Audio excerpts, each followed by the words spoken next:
María Evangelizadora Radio, un pedacito de cielo en tu hogar, te presenta el santo de hoy, 24 de enero, San Francisco de Sales. San Francisco nació en el castillo de Sales, en Saboya, el 21 de agosto de 1567. Fue bautizado al día siguiente en la iglesia de Torres, con el nombre de Francisco Buenaventura.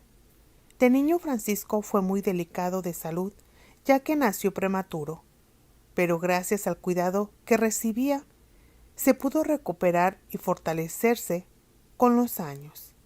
La madre de Francisco fue Francisca de Boissy, una mujer sumamente amable y profundamente piadosa.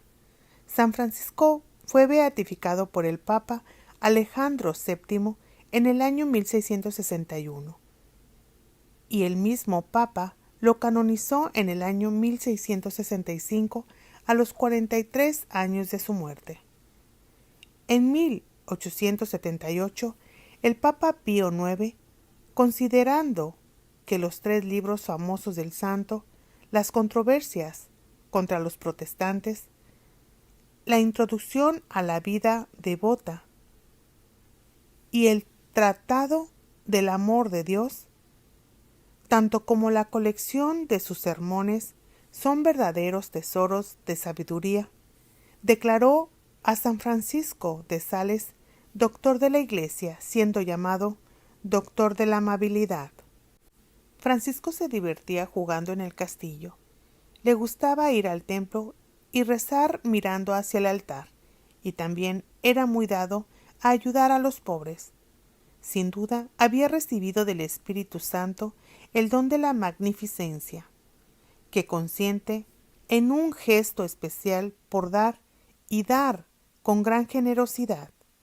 Su madre le enseñaba el catecismo y le narraba bellos ejemplos religiosos, y cuando el pequeño Francisco se encontraba con otros niños por el camino o en el prado, les repetía las enseñanzas y narraciones que había escuchado de labios de su mamá.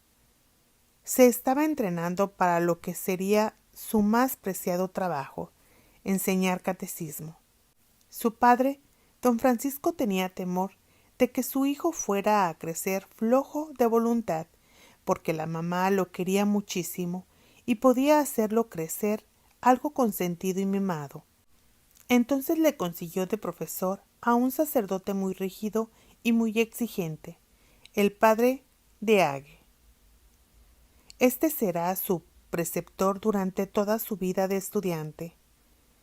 Era un hombre perfeccionista en sus exigencias. Este preceptor lo ayudará mucho en su formación, pero le hará pasar muchos ratos amargos por exigirle demasiado. Francisco no protestará nunca y, en cambio, le sabrá agradecer siempre, pero para su comportamiento futuro tomará la resolución de exigir menos detalles importunos y hacer más amables a quienes él tenga que dirigir. A los 8 años entró en el colegio de Annecy y a los 10 años hizo su primera comunión junto con la confirmación. Desde ese día se propuso no dejar pasar un día sin visitar a Jesús sacramentado en el templo o en la capilla del colegio. Un gran deseo de consagrarse a Dios consumía al joven, que había cifrado en ello la realización de su ideal, pero su padre, que al casarse había tomado el nombre de Boissy, tenía destinado a su primogénito a una carrera secular, sin preocuparse de sus inclinaciones. A los 14 años Francisco fue a estudiar a la Universidad de París, que, con sus 54 colegios, era uno de los más grandes centros de enseñanza de la época.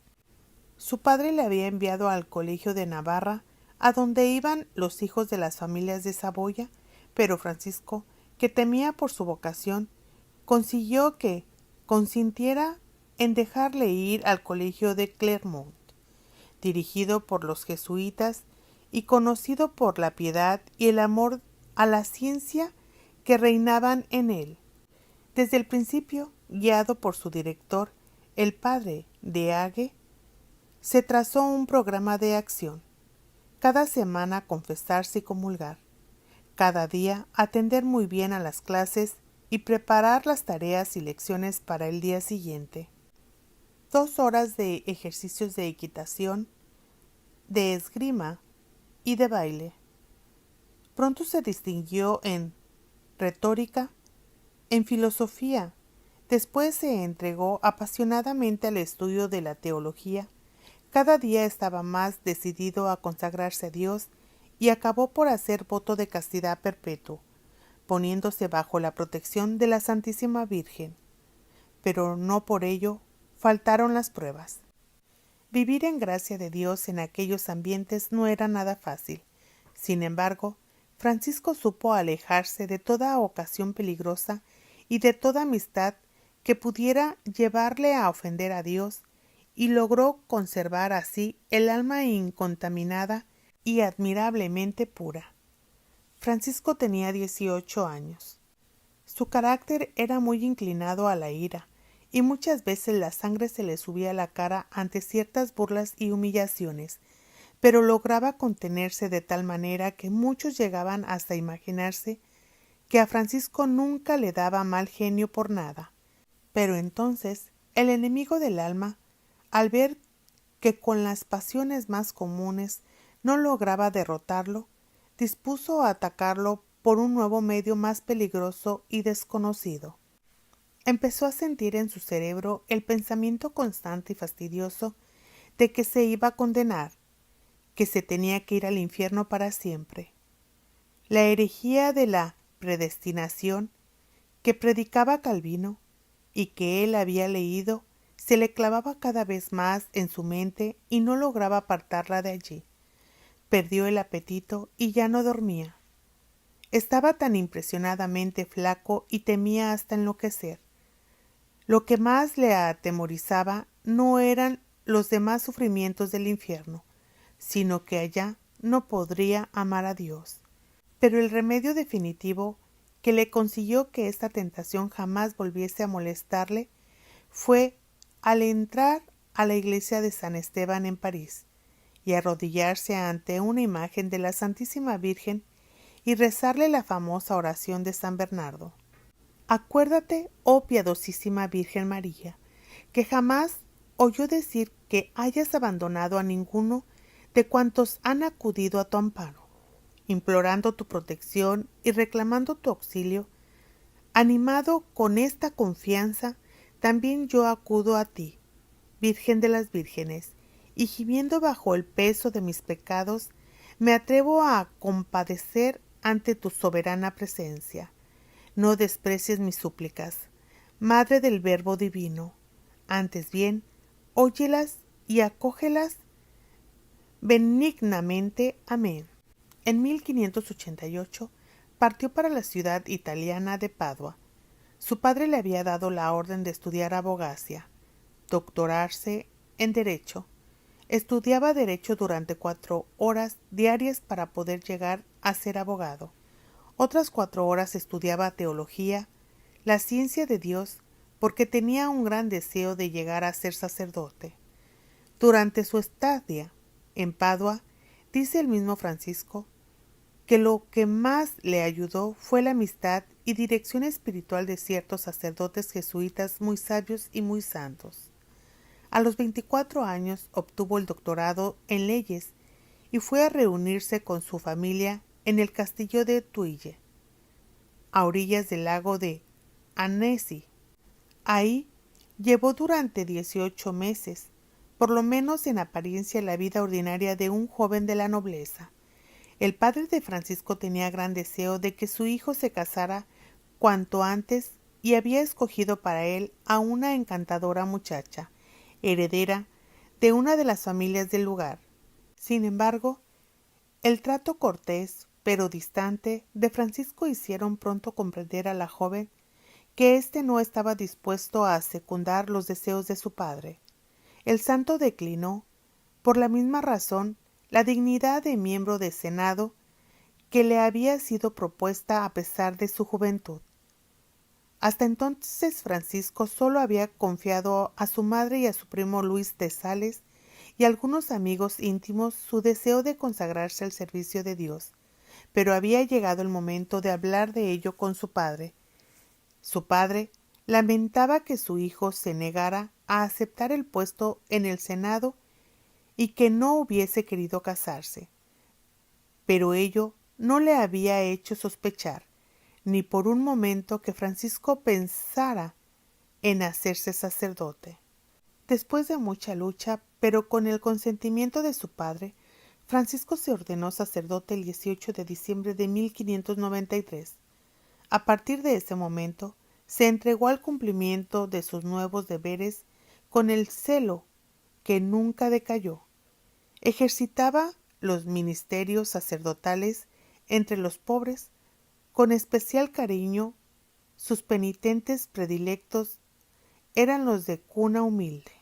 Las condiciones religiosas de los habitantes de Chablais, en la costa sur del lago Ginebra, eran deplorables debido a los constantes ataques de los ejércitos protestantes, y el duque de Saboya rogó al obispo Claudio de Granier que mandase a algunos misioneros a evangelizar de nuevo la región. El obispo envió a un sacerdote en Thonon, capital de Chablais, pero sus intentos fracasaron. El enviado tuvo que retirarse muy pronto. Entonces el obispo presentó el asunto a la consideración de su capítulo, sin ocultar sus dificultades y peligros. De todos los presentes, Francisco fue quien mejor comprendió la gravedad del problema y se ofreció a desempeñar ese duro trabajo. Francisco tuvo que emprender el viaje sin la bendición de su padre, quien consideraba esto una locura. El 14 de septiembre de 1594, día de la Santa Cruz, partió a pie, acompañado solamente por su primo, el canónigo Luis Sales, a la reconquista de Chablais.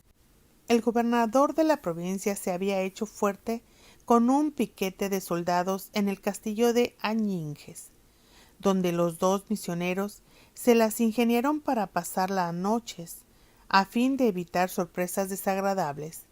En Thonon quedaban apenas unos 20 católicos, a quienes el miedo impedía profesar abiertamente sus creencias.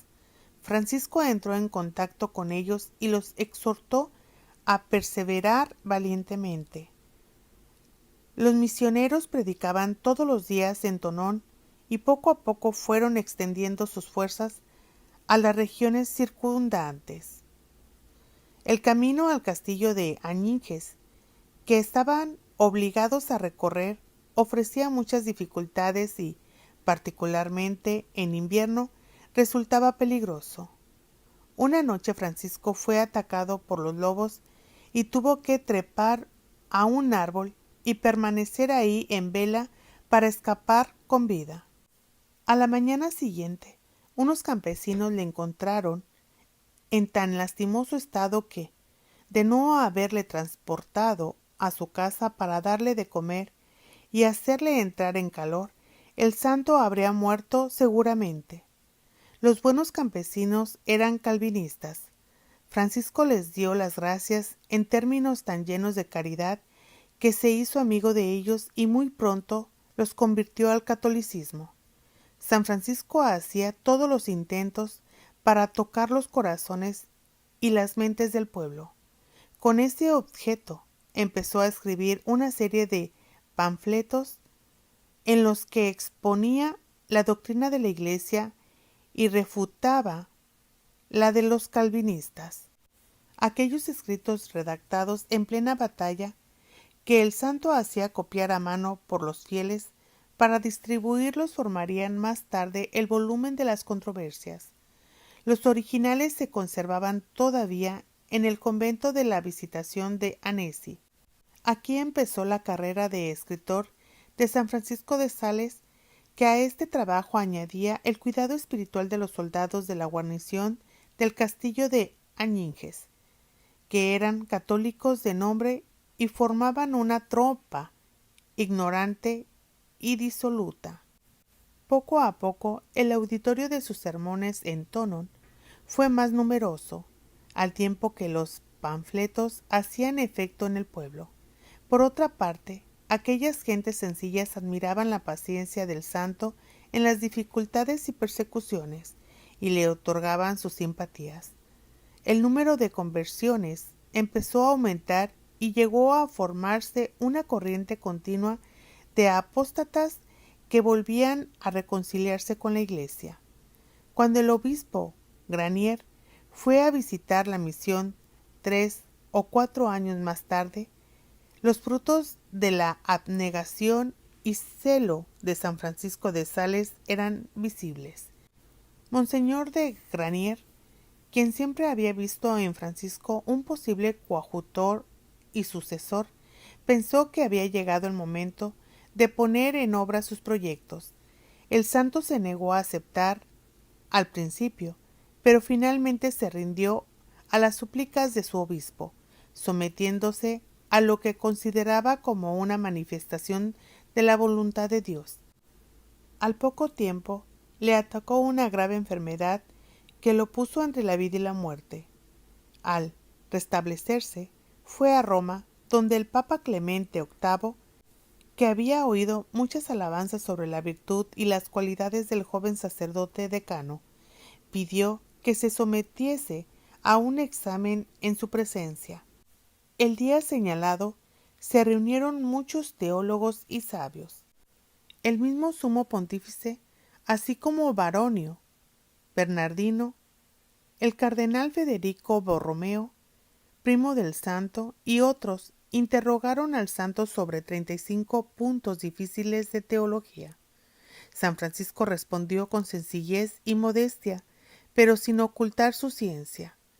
El Papa confirmó su nombramiento de coadjutor en Ginebra, y Francisco volvió a su diócesis a trabajar con mayor ahínco y energía que nunca.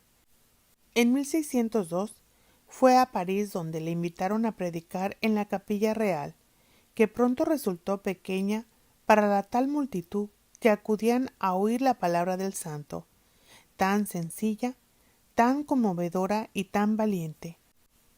Enrique IV concibió una gran estima por el coadjutor de Ginebra y trató en vano de retenerle en Francia. A la muerte de Claudio de Granier, acaecida en el otoño de 1602, Francisco le sucedió en el gobierno de la diócesis.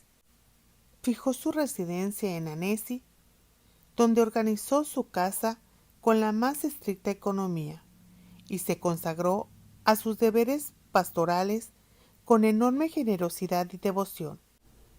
Con su abundante correspondencia alentó y guió a innumerables personas que necesitaban de su ayuda. Entre los que dirigía espiritualmente, Santa Juana de Chantal ocupaba un lugar especial. San Francisco la conoció en 1604, cuando predicaba un sermón de Cuaresma en Dijon. La fundación de la consagración de la Visitación en 1610 fue el resultado del encuentro de los dos santos. En 1610, Francisco de Sales tuvo la pena de perder a su madre. Su padre había muerto años antes. El santo escribió más tarde a Santa Juana de Chantal: «Mi corazón estaba desgarrado y lloré por mi buena madre como nunca había llorado desde que soy sacerdote». San Francisco habría de sobrevivir por 9 años a su madre, 9 años de inagotable trabajo. En 1622, el duque de Saboya, que iba a ver a Luis XIII en Aviñón, invitó al santo a reunirse con él en aquella ciudad. Movido por el deseo de abogar por la parte francesa de su diócesis, el obispo aceptó al punto la invitación, aunque arriesgaba su débil salud un viaje tan largo en pleno invierno. Parece que el santo presentía que su fin se acercaba. Antes de partir de Annecy, puso en orden todos sus asuntos y emprendió el viaje como si no tuviera esperanza de volver. En Aviñón hizo todo lo posible por llevar su acostumbrada vida de austeridad. Por las multitudes se apiñaban para verle y todas las comunidades religiosas querían que el santo obispo les predicara. En el viaje de regreso San Francisco se detuvo en León, hospedándose en la casita del jardinero del convento de la Visitación. Aunque estaba muy fatigado, pasó un mes entero atendiendo a las religiosas. Una de ellas le rogó que le dijese qué virtud debía practicar especialmente. El santo escribió en una hoja de papel, con grandes letras, humildad.